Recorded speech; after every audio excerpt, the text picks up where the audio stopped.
જોહાર. જય આદિવાસી. જય આદિવાસી. આજના વાંસદા તાલુકા કુકણા સમાજના સ્નેહ મિલન કાર્યક્રમની અંદર ઉપસ્થિત મારા આજના સમારંભના અધ્યક્ષ શંકરભાઈ મારલા, સમાજના પ્રમુખ અને ખાસ ઉપસ્થિત ભાઈ વિજયભાઈ અને આપણા આદિવાસી સમાજના ગુજરાત રાજ્યના આદરણીય પ્રમુખ મારા પ્રદીપભાઈ ગરાસિયા. બાકી બધાના મંચસ પર નામ નથી લેતો એટલે કે નામ લેવા જાઉં તો ઘણો સમય નીકળી જાય. મારા પહેલાના વક્તાએ સમાજની વાતો કરી. દરેક અલગ અલગ આપણે ક્યાંથી આવ્યા, ક્યાં વિજયભાઈ વાત કરી, હું એ તરફ નથી, મારો વિષય હું બદલી નાખું છું. આપણે સમાજની અંદર હંમેશા દરેક સમાજ ચિંતા કરે છે. ધોળિયા પટેલ સમાજ હોય, કુકણા સમાજ હોય, અન્ય સમાજ અને જેમ ઉજાડિયા પાટીદાર સમાજ, ઠાકોર સમાજ, બધા અલગ અલગ સમાજ છે. દરેક સમાજ છે પોતપોતાની ચિંતા કરે. ત્યારે હું એક દિશા તરફ લઈ જવા માંગુ છું કે હવે પછી આપણા યુવાનો છે, આપણે તો આપણા વડીલો પૂર્વજોએ જે આપણને ભણાવ્યું, જે કંઈ જ્ઞાન આપ્યું, તો આપણે અહીંયા સુધી પહોંચી રહ્યા છે. પરંતુ હવેનો સમય કોમ્પિટિશન, ખૂબ કોમ્પિટિશન છે. ધંધામાં કોમ્પિટિશન, ભણવામાં કોમ્પિટિશન, નોકરીમાં કોમ્પિટિશન, દરેક વસ્તુમાં કોમ્પિટિશન છે. તો આપણે આપણા પરિવારને, આપણા યુવાનોને, સમગ્ર કુકણા સમાજ કંઈક એવું વિચારે કે આપણા જે હંમેશા એક પરિવારની અંદર 5 દીકરા હોય તો બધાનું જ્ઞાન એક સરખું હોય એવું માનવાની જરૂર નથી. આપણી 5 આંગળી છે સરખી હોતી નથી, કારણ કે દરેકનું જ્ઞાન અલગ અલગ.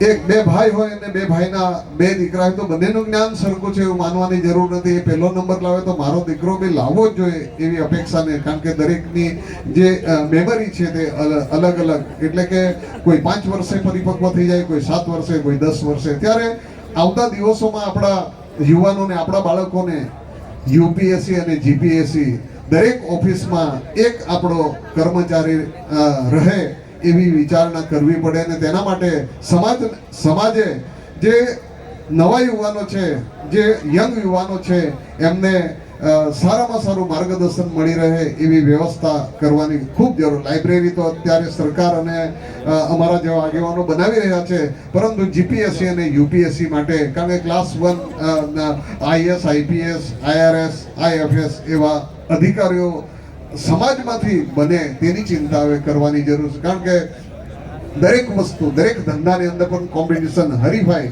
ધંધો વર્ષો પહેલા અભણ અજ્ઞાન માણસ પણ ધંધો કરીને જીવી જતો. એ સમય નથી, 21મી સદી છે ને એ 21મી સદીમાં સમાજને આગળ લઈ જઈ અને સમાજને જાગૃત કરીને જેના પરિવારમાં જે સમાજ, આપણો જે સમાજ છે એમાં હોશિયાર વિદ્યાર્થીઓ એને લાવીને એને માર્ગદર્શન આપીને, એને મદદ કરીને, એને હંમેશા કોઈ વાર પરિવારની અંદર કદાચ એ સદ્ધર હોઈ શકે પણ એને માર્ગદર્શન ના મળે તો એ પાછળ રહી જાય છે. એવા મેં ઘણા મારા પાછળના ઘણા એવા યુવાનો જોયા કે એમને માર્ગદર્શન ન મળવાના કારણે એ પાછળ રહી ગયા છે.